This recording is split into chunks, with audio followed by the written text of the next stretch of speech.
अभी आपको जो दिख रहा है यहाँ पे एक सोनोमीटर बॉक्स है, उसके ऊपर मीटर स्केल लगा हुआ है।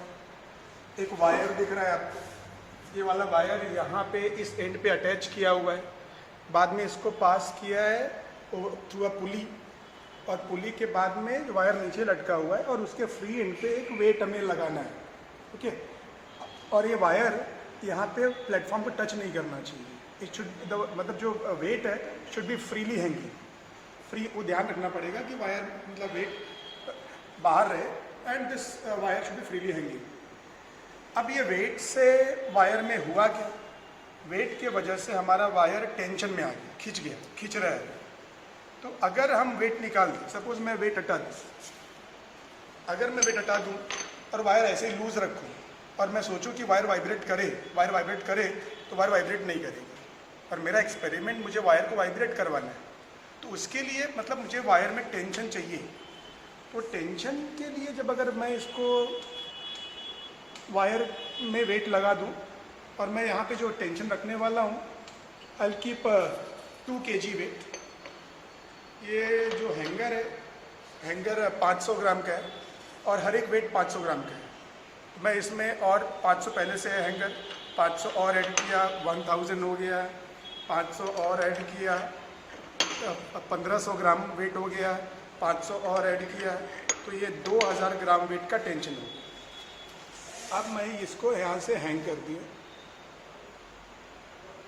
अब 2 kg वेट के वजह से मेरा वायर खिंच गया और वायर में टेंशन हो गया। अब वायर कैन वाइब्रेट, अब ये वायर वाइब्रेट कर सकता है। ओके, यहाँ पे नाइफ एजेस दिए हुए हैं जो हम इसको यूज़ करने वाले हैं। अब क्वेश्चन ये है कि ये सोनोमीटर एक्सपेरिमेंट हमारे किस काम आएगा। सोनोमीटर एक्सपेरिमेंट के से हम क्या कर सकते हैं, हम किसी ट्यूनिंग फोक का अननोन फ्रीक्वेंसी निकाल सकते हैं। अगर हमें फ्रीक्वेंसी नहीं मालूम है तो फ्रीक्वेंसी निकाल सकते हैं, एक चीज़। दूसरी, हमारे पास लॉ ऑफ लेंथ है वायर के लिए। Law of length is that frequency into length of the wire, if you multiply the product is constant. हम उसको प्रूव कर सकते हैं इस एक्सपेरिमेंट से। तो हम देखते हैं उसको कैसे करना है। तो अभी अब क्या करो कि ये नाइफ एज को वायर के नीचे अरेंज करो, दोनों नाइफ एज वायर के नीचे अरेंज करो and try to keep knife edges near the end this side, opposite to pulley. Pulley के अपोजिट साइड में इस नाइफ एज को अरेंज करने की कोशिश करो। यहाँ रख,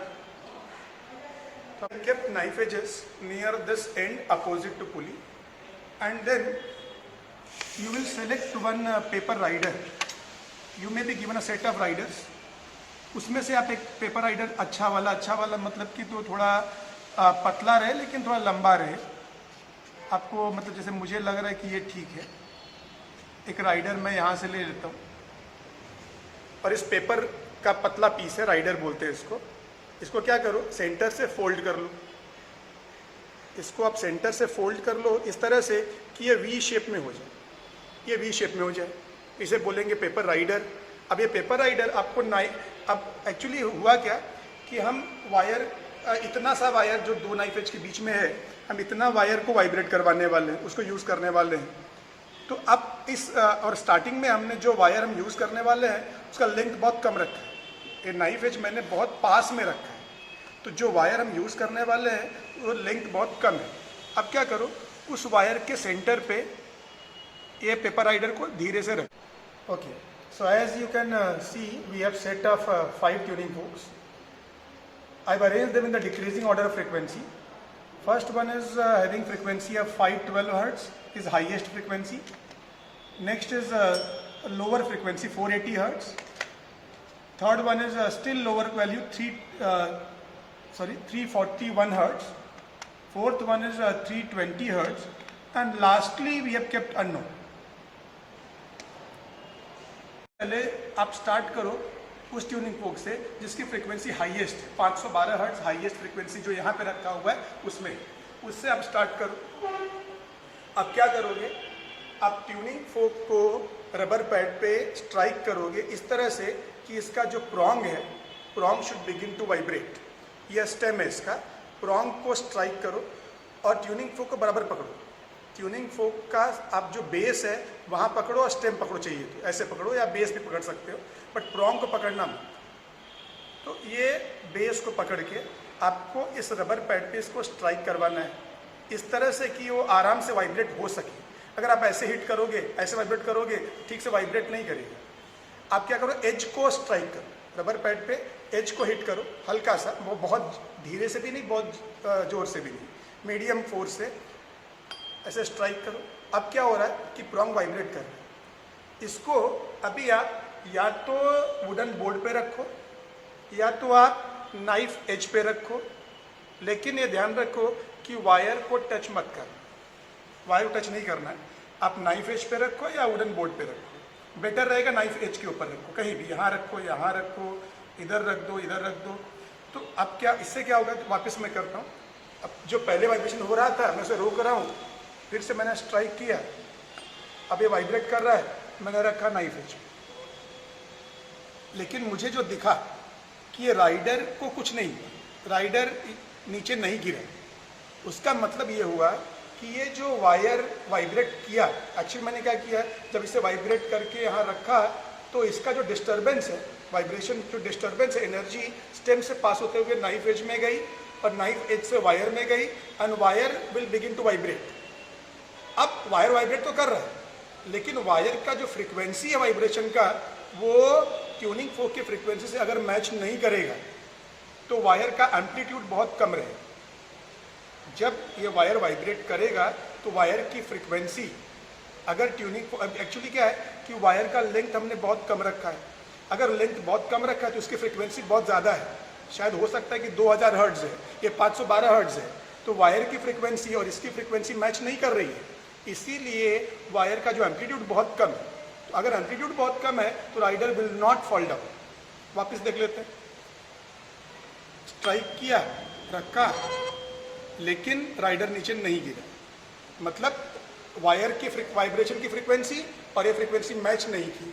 अब क्या करो, आप वायर का लेंथ बढ़ा दो। जब वायर का लेंथ बढ़ाओगे तो इसकी फ्रीक्वेंसी कम होगी, अभी शायद थाउजेंड्स में होगी, बट मैं अगर थोड़ा सेकेंड नाइफ एज, ये वाला तो एंड में ही है, सेकेंड नाइफ एज अगर थोड़ा पीछे ले, थोड़ा पीछे ले लिया तो अब लेंथ बढ़ गया, लेंथ बढ़ गया तो फ्रीक्वेंसी कम हो गई, कम हो गई। अब देखते हैं कि इससे मैच कर रही है कि नहीं कर रही है। स्ट्राइक किया, नाइफ एज पे रखा, राइडर को कुछ नहीं हुआ, उसका मतलब कि अभी भी इस वायर की फ्रीक्वेंसी इस ट्यूनिंग फोक की फ्रीक्वेंसी से मैच नहीं कर रही है। तो आप क्या करो, लेंथ और बढ़ाओ, तो थोड़ा पीछे और ले लो, थोड़ा सा पीछे लो, थोड़ा पीछे, 1-2 सेंटीमीटर थोड़ा पीछे ले लो, राइडर को सेंटर में एडजस्ट करो, फिर से अगेन स्ट्राइक ट्यूनिंग फोक, नाइफ एज पे रखो, अभी भी राइडर नीचे नहीं गिरे, मतलब फ्रीक्वेंसी इसकी अभी भी इस ट्यूनिंग फोक से मैच नहीं हो रही है। थोड़ा पीछे, थोड़ा लेंथ और बढ़ाओ, लेंथ और बढ़ाया, राइडर को सेंटर में रखा, 1 मिनट, जैसे ही गिर गया अभी उसको मैं वापस प्लेस कर लेता हूँ। थोड़ा मुश्किल होता है राइडर नीचे गिरने के बाद, पतला सा पेपर है थोड़ा, ओके, सेंटर में रखा मैंने, फिर से इसको स्ट्राइक करके नाइफ एज पे रखा। सी नाइफ एज आपका फिंगर टच नहीं करना चाहिए, ऐसे मत रखो, खाली ट्यूनिंग फोक का base stem should touch knife edge. तो वापस देख लेता हूँ मैं, कुछ नहीं हुआ, राइडर नीचे नहीं गिरा, मतलब फ्रीक्वेंसी अभी भी मैच नहीं हो रही है। थोड़ा लेंथ और बढ़ा दिया, वापस देखता हूँ, पहले का वाइब्रेशन रोका मैंने, फिर से स्ट्राइक किया, रखा यहाँ पे, कुछ नहीं हुआ, लेंथ बढ़ा के चेक करता हूँ मैं, फिर से नहीं, अभी भी मैच नहीं हुआ, लेंथ वायर का बढ़ाया, बढ़ा दिया, वापस चेक कर लेता हूँ, नहीं हुआ, फ्रीक्वेंसी मैच नहीं हुआ, फिर देखता हूँ, फिर लेंथ बढ़ाया मैंने, अभी भी नहीं हुआ, लेंथ और बढ़ा के चेक कर लेते हैं, फ्रीक्वेंसी नॉट मैचिंग,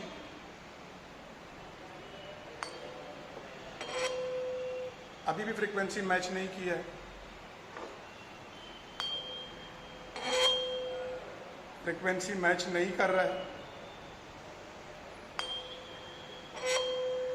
थोड़ा पेशेंस रखना है यहाँ पे, फर्स्ट टाइम थोड़ा टाइम लगता है, फर्स्ट ट्यूनिंग फोक के लिए वापस नो,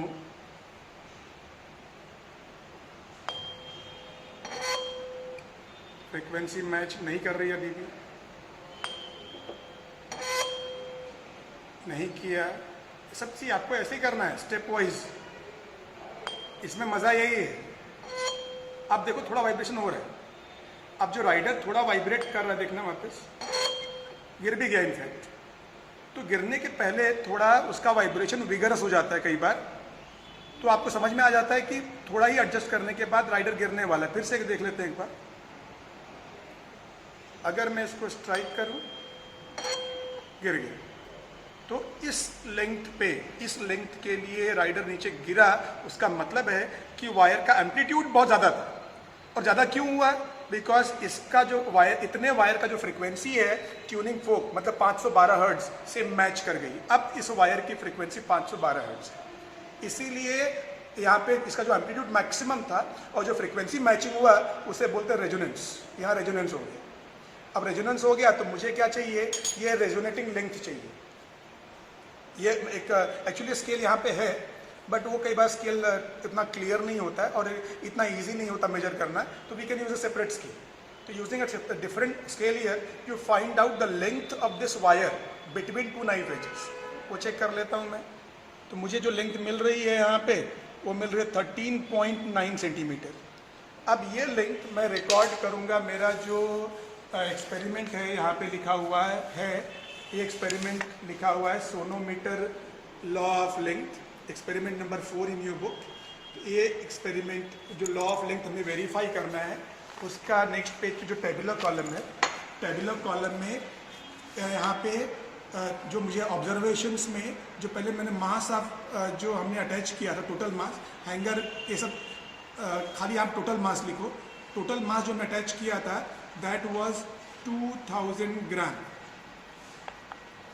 और बाद में जो टेंशन है यहाँ पे 980 मल्टीप्लाई किया है। आप ऐसा मत करो, आप खाली डायरेक्ट लिख दो कि इट इज़ 2000 ग्राम वेट। बस आपको डाइम्स में कन्वर्ट करने की ज़रूरत नहीं है। तो tension in the wire is 2000 ग्राम। अब जो मैंने पहली फ्रीक्वेंसी ली, वो फ्रीक्वेंसी मैंने ली 512 हर्ट्ज। वो लिख दो यहाँ पे, frequency of tuning fork is 512 hertz. वो हो गया। Vibrating length of the wire when there is resonance, जब राइडर नीचे गिरा उस समय का लेंथ L1। तो L1 मुझे आया था 13.9, ओके। और ये लेंथ सेंटीमीटर में, ऊपर सेंटीमीटर होना चाहिए, सेंटीमीटर में मुझे ये लेंथ मिल गया। अब L2 मतलब मुझे ये लेंथ एक बार फिर वापस चेक करना है। एक बार वापस चेक कर लेते हैं इसको। तो वापस चेक करने के लिए क्या करना है, इसके लिए अब राइडर वापस प्लेस करो सेंटर में। थोड़ा सा नाइफ एज पीछे लो, थोड़ा सा पीछे लो, खाली डिस्टर्ब कर दो, मतलब वापस चेक कर लो। अब सेम ट्यूनिंग फोक के लिए वापस चेक करो। Rider this rider fell down even for a smaller length. तो जो लेंथ आया आप वो लेंथ वापस मेजर कर लो। ये आ रहा है 13.5 सेंटीमीटर। तो मुझे जो लेंथ अभी आ रहा है यहाँ पे, वापस लिख लूँगा मैं L2 आया 13.5 सेंटीमीटर। सी अभी क्या हुआ है कि मैंने जब पीछे लिया राइडर वहाँ गिर गया। शायद नहीं गिरता, अगर नहीं गिरता तो आप क्या करते, फिर थोड़ा सा आगे लेके जाते, फिर चेक करते, फिर थोड़ा और आगे लेके जाते, फिर चेक करते। तो वापस जब राइडर नीचे गिरता तो वो लेंथ मेजर करते। तो वो लेंथ जो आएगा वो हो सकता है कि सेम आए, हो सकता है अलग है। जैसे पहले आया 13.9, तो अभी जो लेंथ आएगा वो 13.9 से थोड़ा कम भी आ सकता है, थोड़ा ज़्यादा भी आ सकता है। जो आएगा आपको मेजर करना है, वो लिख दो। तो हमारा पहला ट्यूनिंग फोक का काम खत्म। अब second tuning 480, next highest value जो यहाँ अवेलेबल है वो 480 हर्ट्ज। अब मुझे इससे एक्सपेरिमेंट करना है। अगर इसका फ्रीक्वेंसी कम हुआ राइडर ट्यूनिंग फोक का, तो वायर का फ्रीक्वेंसी जब कम होगा तो ही मैच करेगा। तो इसका फ्रीक्वेंसी कम करने के लिए लेंथ बढ़ना चाहिए। मतलब आप नाइफ एज को पीछे मत लेना, इसको आगे ही लेके जाना। बिकॉज अब इसका लेंथ बढ़ेगा तो फ्रीक्वेंसी कम होके जब 480 हो जाएगी तो इसे मैच करेगी और तब जाके राइडर नीचे रेजोनेंस होगा। ओके, वापिस चेक कर लेते हैं। राइडर मैंने रख दिया। अब मैं पहले इसी लेंथ पे चेक कर ले, पहले वाले लेंथ पे चेक कर लेता हूँ। अब कुछ नहीं हुआ, मतलब फ्रीक्वेंसी ये 512 है और ये भी सॉरी ये 480 हर्ट्ज है, ये 512 हर्ट्ज है। पहले वाला मैच नहीं किया, राइडर नीचे नहीं गिरा। थोड़ा लेंथ बढ़ा लेते हैं, लेंथ बढ़ाया, फ्रीक्वेंसी कम हो गई, वापस चेक कर लेते हैं। नहीं गिरा, फ्रीक्वेंसी अभी भी मैच नहीं हुई। थोड़ा सा लेंथ वायर का और बढ़ा लेते हैं, नाइफ एज पीछे लिया, लेंथ बढ़ गया, वापस चेक करते हैं। अभी भी फ्रीक्वेंसी मैच नहीं हुई, वापस देखते हैं। फ्रीक्वेंसी मैचिंग नहीं हुआ अभी तक, राइडर नीचे गिर गया। उसका मतलब अब वापस इस लेंथ का पे इसकी जो फ्रीक्वेंसी है वो मैच हो गई 480 से। इसकी फ्रीक्वेंसी 480 हर्ट्ज है, रेजोनेंस हो गया। जब रेजोनेंस हो गया, अब मुझे वापस ये लेंथ मेजर करना। लेंथ मेजर किया, लेंथ मुझे आ रहा है कुछ it is 14.7 centimetre. I will right here now in book कि 480 हर्ट्ज का फ्रीक्वेंसी है और लेंथ आया मुझे 14.7 सेंटीमीटर। मुझे एक बार वापस मेजर करना है। एक बार वापस मेजर करने के लिए आपको जो पहले का लेंथ को डिस्टर्ब करना है, तो डिस्टर्ब करना है तो आप क्या करो, थोड़ा सा कम कर दो। राइडर रखो सेंटर में, थोड़ा सा पीछे ले लो इसको, थोड़ा लेंथ कम किया, वापस चेक करो, नहीं गिरा। अब लेंथ बढ़ाओ, अब लेंथ कम किया तो अब लेंथ बढ़ाओ, थोड़ा लेंथ बढ़ाया, वापस देख लेते हैं, गिर गया। अब नया लेंथ कितना आया मेजर कर लेते हैं। नया लेंथ मुझे आ रहा है 15 centimetre. I will write now second L2 as 15। Okay, अब नेक्स्ट ट्यूनिंग फोक, ये ट्यूनिंग फोक का काम खत्म मेरा। अब next highest tuning fork is of value, it is 341। 341 से करते हैं। सी अब जल्दी जल्दी होगा। खाली जो पहला वाला जो होता है 512 हर्ट्ज के लिए स्टार्टिंग में उसमें टाइम लगता है, बट बाद में तो पास के लेंथ रहते हो तो जल्दी जल्दी मिलता है। अब स्टार्ट यहाँ से ही करो, लेकिन ये फ्रीक्वेंसी कम हुई है तो इसकी फ्रीक्वेंसी कम होगी तो ही मैच करेगी, इसका लेंथ बढ़ना चाहिए। पहले यहाँ पे चेक कर लेते हैं। पहले कुछ नहीं हुआ, राइडर नीचे नहीं गिरा, मतलब फ्रीक्वेंसी मैच नहीं हुई, लेंथ बढ़ा तो इसकी फ्रीक्वेंसी अब पहले से कम हुई। वापस देखते हैं, नहीं मैच हुई, वापस चेक कर लेते हैं, नहीं मैच हुई। और राइडर सेंटर में हमेशा होना चाहिए। थोड़ा लेंथ बढ़ाया, फिर से फ्रीक्वेंसी मैच नहीं हुई, मैच नहीं हुई, वापस देखते हैं, frequency is not matched. Okay, नहीं हुआ, वापस देखना है, नहीं मैच हुआ, फ्रीक्वेंसी नहीं मैच हुआ, लेंथ बढ़ाया। एक जगह पे एक ही बार बार चेक मत करो। फ्रीक्वेंसी मैच नहीं हुई, लेंथ बढ़ा के दो, एक या दो बार चेक करो, नहीं मैच हुआ, और एक बार में थोड़ा ही लेंथ बढ़ा, गिर गया। अब क्या हुआ कि अब इसकी फ्रीक्वेंसी इससे मैच हो गई, रेजोनेंस हो गया फिर से, मतलब wire had large amplitude now, rider fell down. अब ये रेजोनेंस पे लेंथ कितना था देख लेते हैं। लेंथ है 20.2 सेंटीमीटर। तो मैं लिखने वाला हूँ यहाँ पे, मुझे ट्यूनिंग फोक की फ्रीक्वेंसी 341 हर्ट्ज और मुझे लेंथ आया था कितना आया था, एक मिनट, लेंथ आया था मुझे इनफैक्ट 20 है, तो लेंथ इज 20 सेंटीमीटर। अब वापस चेक करना है, तो वापस चेक करना है मतलब क्या करना है, हमें थोड़ा सा राइडर पीछे ले लो, थोड़ा सा सॉरी नाइफ एज थोड़ा पीछे ले लो, थोड़ा पीछे लो, वापस यहाँ पे चेक करो, सेम ट्यूनिंग फोक के लिए, नहीं गिरा, लेंथ बढ़ाओ, लेंथ बढ़ाया, गिर गया। अब नया लेंथ मिल गया L2, वापस मेजर कर लेते हैं, लेंथ मुझे आ गया 20.2, लेंथ आया 20.2 सेंटीमीटर। अब नेक्स्ट ट्यूनिंग फोक देख लेते हैं।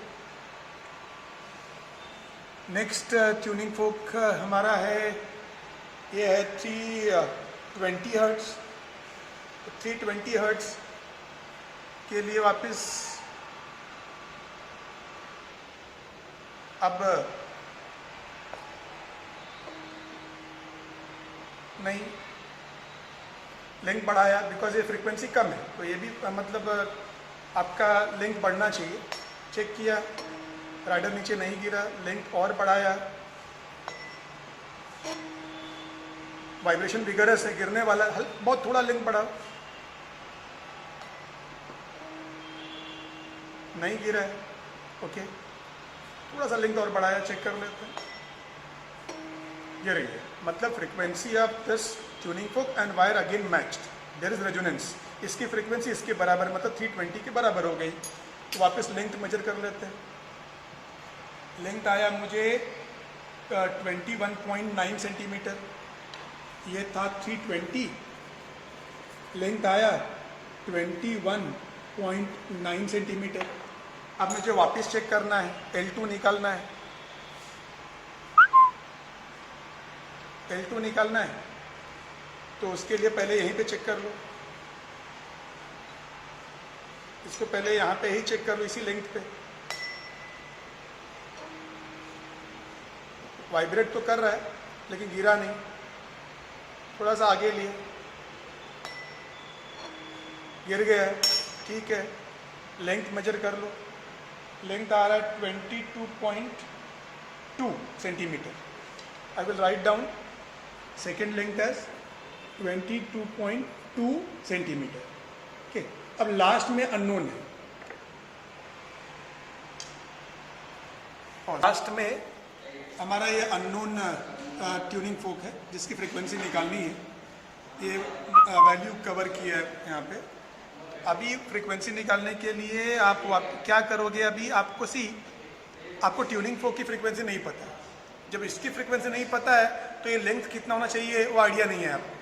तो क्या करो कि वापस सेकेंड जो नाइफ एज है एकदम उसको एकदम पास मिला, बिकॉज आपको कोई आइडिया नहीं इसमें कि फ्रीक्वेंसी कितना तो क्या लेंथ होना चाहिए। तो यहाँ पे क्या करो ना, अभी ये राइडर कहाँ गया मेरा, हाँ इधर है। तो राइडर को सेंटर में फिर से प्लेस करो, वायर का लेंथ मिनिमम रखो अननोन ट्यूनिंग फोक के लिए। वापस then you strike tuning fork and keep it on the knife edge. कुछ नहीं हुआ, राइडर नहीं गिरा, कुछ नो वाइब्रेशन, मतलब फ्रीक्वेंसी मैच नहीं हुई। थोड़ा लेंथ बढ़ाओ, वापस चेक कर लो, नहीं हुआ कुछ भी, ठीक है, फ्रीक्वेंसी मैच नहीं हुई। फिर से अभी वाइब्रेशन रोको पहले वाला, फिर वापस इसको, और ये रबर पैड हाथ में लेना, नीचे रख के ऐसे रख के स्ट्राइक करना मत, ठीक से वाइब्रेट नहीं होता है। रबर पैड को हाथ में रखना, फिर से स्ट्राइक के एज को स्ट्राइक किया, रखा, राइडर नीचे नहीं गिरा, लेंथ बढ़ाओ, फिर चेक कर लो, कुछ नहीं हुआ, लेंथ बढ़ाओ, वापस चेक करो, okay, nothing, frequency did not match, again increase the length, increase the length, nothing happened, increase the length,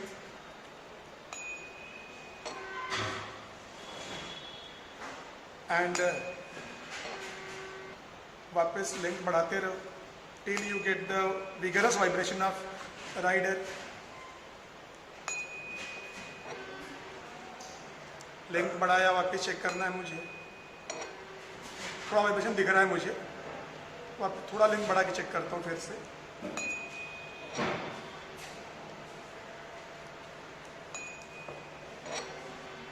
यहाँ वाइब्रेशन है, थोड़ा वाइब्रेशन है, लेकिन अभी भी मतलब उतना विगरस नहीं है। यहाँ पे गिर, तो rider for this length fell down, तो ये लेंथ वापस रिकॉर्ड कर लो। लेंथ मुझे दिख रहा है 18.3 सेंटीमीटर। अब मुझे लिखना है यहाँ पे अननोन के लिए 18.3 सेंटीमीटर आया। एक बार मुझे वापस लेंथ को चेक कर लेना है, फिर से लेंथ चेक करना है। तो क्या करो कि आप थोड़ा लेंथ पहले कम कर दो, डिस्टर्ब कर दो, थोड़ा लेंथ कम कर दो, फिर चेक करो same tuning for same unknown के लिए। ये गिर गया यहाँ पे, चलेगा कोई बात नहीं, ये लेंथ नोट कर लो। ये लेंथ मुझे आ रहा है 18 सेंटीमीटर। तो आई will write down length is here 18 centimeter. So this way our reading part is over.